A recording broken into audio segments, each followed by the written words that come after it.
Okay, we're gonna watch a video on Amelia Earhart, like her life and disappearance. She, I think she was eaten by coconut crabs. Amelia Earhart is one of the world's most famous aviators. Her determination to follow her dreams and break through barriers continues to inspire today. She was born in 1897, the older of two sisters. As children, Amelia, who was mostly called Mealy, and her younger sister Grace, who was also known as Pidge, could be found doing boisterous activities and not at all conducting themselves like young ladies of the time. Their mother Amy had them wearing bloomers and didn't see the attraction of shaping her daughters into nice little girls. That's a good They mom. had an active life in the outdoors and spent much of their time They're gonna catching catch the insects mascot. and other wildlife. They caught the mascot. Amelia It developed escaped. an urge for thrill-seeking at an early age. When just 7 years old, she decided to make a homemade roller coaster attached to the family toy. Oh my god. Throwing herself down a homemade slide, she flew off the end and landed in a heap, ripping her dress and bleeding from the lip. Despite her Dude. injuries, she excitedly proclaimed to her sister, Oh, Pidge, it's just like flying. when she was 10 years old, she came face to face for the first time with an aircraft at the Iowa State Fair.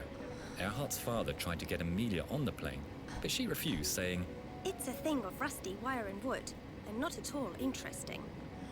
In 1917, Earhart decided to become a nurse after seeing the plight of soldiers returning from the front in World War I. In 1918, the Spanish flu pandemic struck, and while nursing the sick, Amelia herself fell ill.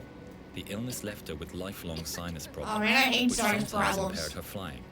Amelia wasn't one to lie around, though. She took advantage of the time as she was recovering by studying mechanics and learning to play the banjo.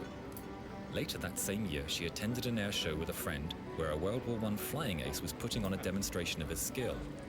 Seeing Amelia and her young friend on the ground, the pilot dived at them, intending to scare the young women and make them scamper away. Oh. However, Amelia stood her ground. She later said she did not understand it at the time. But I believe that little red airplane said something to me as it swished by. She became passionate She was about like, learning what to the fly. fuck? Saving and borrowing money from her mother, she managed to get $1,000 to enroll in flying school and took her first lesson in 1921. She was taught by another woman aviator, Anita Snook.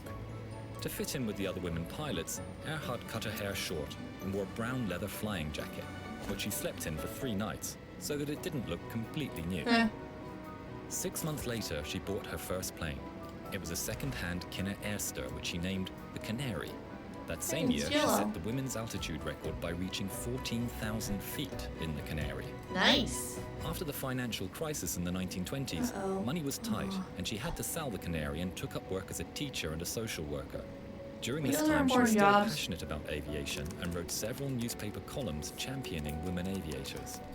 Around this time, she got a call at work from a Captain Hilton H. Rayleigh who asked her a simple question that would change her life. Would you like to fly the Atlantic? She was only to be a passenger on the flight, but it still made her the first woman passenger to fly across the Atlantic. Nice. The plane landed in Southampton Water in England. Cool. The locals gave her a rousing reception, and the mayor of Southampton, who was also a woman, congratulated her. Oh yeah, girl power. In a later interview, Earhart said, Started old flying. Had to. I was just baggage, like a sack of potatoes. Maybe someday I'll try it alone.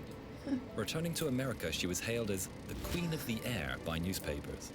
She became associate editor at Cosmopolitan and had a number of celebrity endorsements for many products, including clothes and luggage, and of course, commercial flying. She now pushed for an untarnished record of flying achievements of her own. In 1928, Earhart became the first woman to fly solo across the North American continent and back. In 1931, she set a world altitude record of 18,415 feet. In 1931, she married her publisher George Putnam after he had proposed to her 6 times. In a letter to her husband delivered to him on the day of the wedding, she wrote, I want you to understand, I shall not hold you to any medieval code of faithfulness to me, nor shall I consider myself bound to you similarly. she kept her surname, and she considered her marriage as being one of dual control. On May the 20th, 1932, Earhart set off from Newfoundland for what is seen to be her greatest achievement, the first woman to fly solo across the Atlantic. It took almost 15 hours. She landed her Lockheed Vega Oh, no, the 5B sheep! in Ireland, where she was greeted by the locals, who asked, "Have you flown far?" Earhart replied, From America. Ha!